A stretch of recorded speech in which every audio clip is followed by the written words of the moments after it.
Point is very simple, very simple.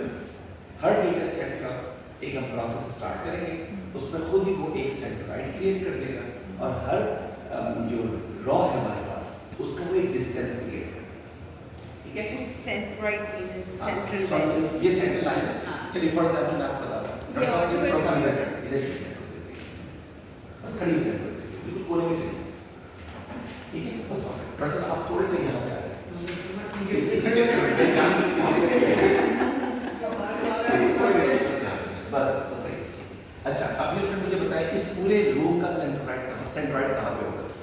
ये होगा, ये होगा, या ये पूरे रूम का सेंट्रोइड कहाँ से? फिर ये वाला होगा, ये वाला।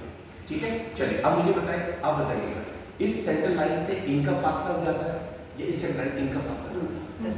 How do we know? Distance ठीक है। सर ये ऐसा जैसे डिस्टेंस वो डेटा स्क्यूड डेटा होता है कि वो वाला कॉन्सेप्ट है? नहीं, स्क्यूड जो है वो नॉर्मलिटी के सेंस में होता है। स्क्यूड का मतलब इस तरह से होता है, प्लीज हैव सीट्स। स्क्यूड का मतलब ये होता है कि फॉर एग्जांपल ठीक है, मेजॉरिटी ऑफ द डेटा आपका राइट पर है और लेफ्ट पे डेटा बिल्कुल स्क्यूड है, तो इसको हम कहते हैं लेफ्ट स्क्यूड या नेगेटिव स्क्यूड। आज दफा केसेस में इस तरह से भी होता है, majority of the data on positive side और राइट साइड। सर कुछ रिसर्च पेपर में ऐसे भी दिया होता है जी, ऐसे ही डायग्राम मतलब ये इसको हम कहते हैं स्क्यूड डेटा सेट, यानी कि ज्यादातर लोगों ने या तो एग्रीमेंट की तरफ जवाब दिया या डिसएग्रीमेंट की तरफ जवाब, ठीक है। इसीलिए कहते हैं जब सैंपल साइज आपका 200 से ऊपर होता है तो मेजॉरिटी ऑफ द डेटा कुछ इस तरह की सिचुएशन में, इसको हम कहते हैं bell curve. Bell curve English का एक वर्ड है, इसको हम कहते हैं normal distribution curve. And this is normal distribution. Normal distribution curve, CUR। तो जितने भी आपके स्टैटिस्टिकल टेस्ट हैं उनकी पहली कंडीशन ये है कि डेटा आपका नॉर्मली डिस्ट्रीब्यूटेड होना चाहिए। अब वो कैसे होगा? तो आपका सैंपल साइज एटलीस्ट 200 से एक्सीड करे, इसीलिए हम कहते हैं 200 के लेवल पे जाएगा ताकि चीज़ें आपकी ऑटोमेटिकली नॉर्मलाइज कर्व हो जाती है। और ये तो जो इस पर जी ये डिस्टेंस का कॉन्सेप्ट एक्सट्रीम वैल्यू मींस उसका डिस्टेंस ज़्यादा होगा। अभी मैं आपको बताता हूँ, देखिए सेंट्रॉइड सेंट्रल लाइन से डिस्टेंस क्रिएट होगी, ठीक है। दिस डिस्टेंस, ठीक है, is the distance between centroid and the data. इसी तरीके से ये फर्स्ट टाइम ये डेटा दिया था अली ने, इसी तरीके से आईडी नंबर फॉर एग्जांपल 201 है, ये काशिफ ने डेटा दिया, काशिफ का डेटा यहाँ पर आ रहा है, ठीक है। काशिफ के डेटा का डिस्टेंस सेंट्रॉइड से किसका डिस्टेंस कम है? इनका कम है, अली। इसका कम है। अली का कम नंबर्स पे डिपेंड कर सकता है क्या? मैं भी कैलकुलेट करके दिखाऊंगा। अली ये का डिस्टेंस अगर किसी तरह से क्रिएट कर ले, ठीक है, नंबर का स्टेप नंबर का है डिस्टेंस क्रिएट कर ले। ये डिस्टेंस जिस पर्सन ने नोट किया था, जो कॉन्सेप्ट दिया था, उसका नाम भी नोट कर ले। हिंदी जुबान में अनमैरिड लड़की को क्या कहते हैं? नारी। महिला, ये नाम आगे दिया, ठीक है। अब इसके साथ आप एक वर्ड ऐड कर दें,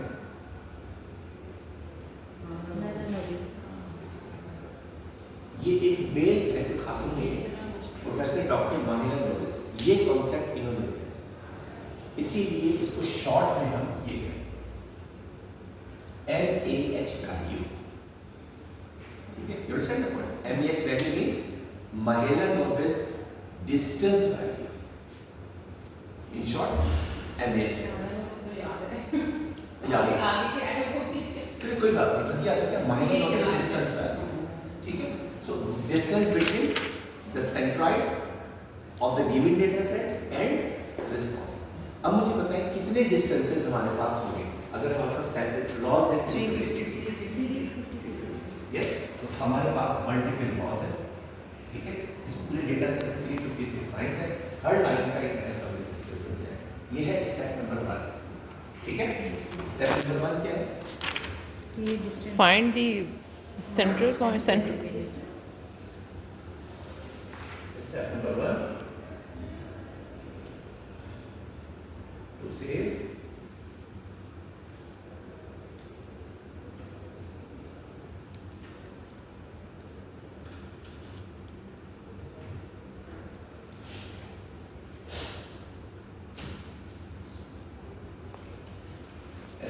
ऐसे ही। ठीक है, अब इसको करके देखें कैसे सेव करेंगे। ये दोनों स्टेप में लिख दूं पहले, फिर बताऊं जी सर। क्या करें। सर दोनों को कर लें फिर एक साथ अप्लाई।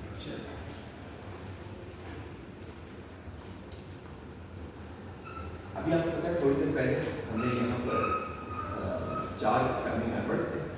अम्मी के हाथ में फर्स्ट ने लिखा था 10,000, सेकंड ने रखा 20,000। ठीक है, अब मैं ये कहता हूँ कि जितने भी लोग हैं बाहर में पैसे दे रहे हैं, एक भाई ने दिया 50 रुपये, तो क्या अम्मी के नज़र में सिग्निफिकेंट अमाउंट होगा? नहीं, हम कैसे देखते हैं कि ये मीनिंगफुल है या नहीं, सिग्निफिकेंट है या नहीं? उसकी वैल्यू के कंपैरिजन के थ्रू। 4 लोग हैं, इसने दिया 50 रुपये, इसने 100 रुपये, इसने 75, इसने 150। अब ये 50 रुपये अम्मी की नज़र में मीनिंगफुल है या नहीं? नहीं है। एक्सट्रीम वैल्यू बड़ी और से वैल्यू देखिए, के और से देखें, 4 सिबलिंग्स हैं, 50 rupees, 100 rupees, 175 and 85 for example. क्या अब इस सिनेरियो में इस 50 की वैल्यू है या नहीं? इसमें है, इस सिनेरियो में है, इसमें है। क्योंकि सभी 50 100 की मल्टीपल हाँ। है। अब सिनेरियो नंबर 2, फर्स्ट ने दिया 50 रुपीज़, इन्होंने दिया 1 लाख, इन्होंने 5 लाख, इन्होंने नहीं। 1 करोड़। अब नहीं है। इस 50 की value है। अब नहीं है। अब सही है पढ़िए। हाँ, समझ रहे हैं? इसका मतलब ये है कि हमें किसी की सिग्निफिकेंस के एस्टिमेशन के लिए तमाम वैल्यूज का पता होना चाहिए, कंपैरिजन होगा। So that you can compare and contrast कि इसमें मीनिंगफुल सबमिशन की है। ठीक है, स्टैटिस्टिकल लाइफ में हम एक मेथड यूज करते हैं जिसको कहते हैं p-वैल्यू। ठीक है, आप सब जानते हैं। ठीक है, अगर मैं ये कहता हूँ आपसे कि हमारे पास एक वेरिएबल है परसीव्ड ऑर्गेनाइजेशनल सपोर्ट, एंड यहाँ पर एक वेरिएबल है टीचर्स क्रिएटिव परफॉर्मेंस। जब आपको सीडीएम से सपोर्ट मिलेगी, आपके डिपार्टमेंट से सपोर्ट मिलेगी, तो आपकी परसेप्शन है कि आप परफॉर्मेंस टीचर जो है अच्छा आपका क्रिएटिवली परफॉर्म करेगा। टीचर ने कहा कि सर मुझे यहाँ पे बच्चों से क्रिएटिविटी करवानी है, I need to have marker, papers, multimedia, some charts, papers, stapler, scotch tape, scissors, ये तमाम चीज़ें चाहिए। मैंने कहा बात कुछ नहीं। Is it possible for the teachers to engage your student in creative activities? No, ये चीज़ है कि ये आपकी परसेप्शन है कि perceived organizational support। ठीक है, whenever I will need, it is my perception that I am going to receive some support from the concerned authorities. Only then you are going to exhibit creativity। ठीक है, ये बात समझ में आ गई?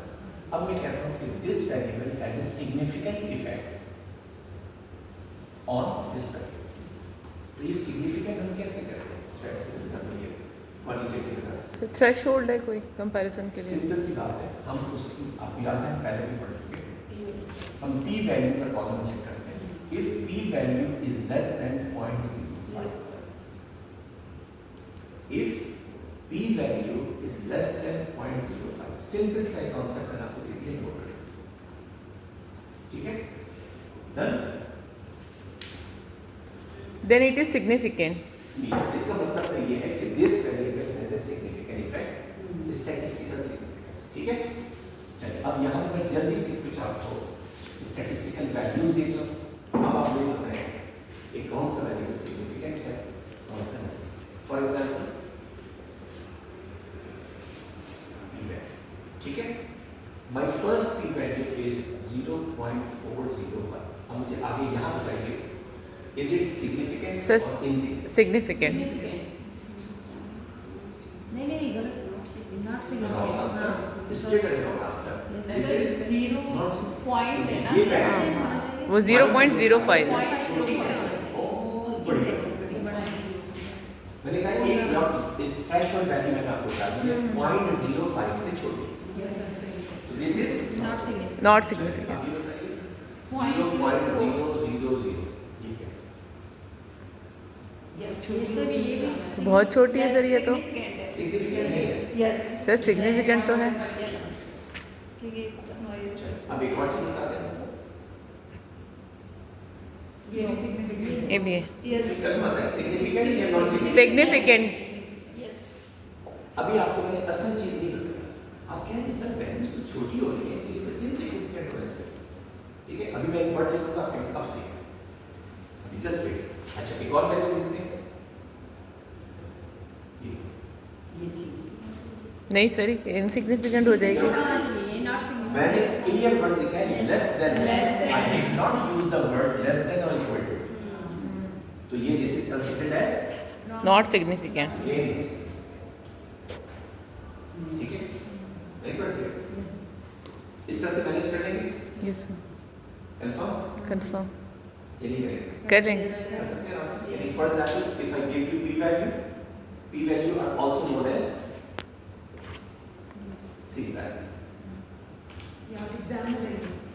सब कुछ आएगा, पेपर तो मैंने गलती से बड़ा टफ बना दिया, सर आपने ओरल लेना था। अभी ये कोई गारंटी बस इसी में ले ले, भाई किसी में इसमें अच्छे आते हैं क्या कौन? इसमें नंबर आता है। नहीं, मैंने आपको प्रीवियस क्लास में ऑलरेडी नोटिफाई कर दिया था, इसको इन्फॉर्म कर दिया है। आप कोर्स में there is no mid term, there is no final. ये सर ग्लोबलाइजेशन में भी ऐसे ही है। ठीक है, ये चीज ऐसे करनी है ताकि आपका ऑब्जेक्टिव कि आपका मतलब ये है कि आपका पीएचडी सस्पेंड हो जाएगा अगर आपके 3 पे अगर आप 3G। तो इसलिए हमें थैंक यू सर।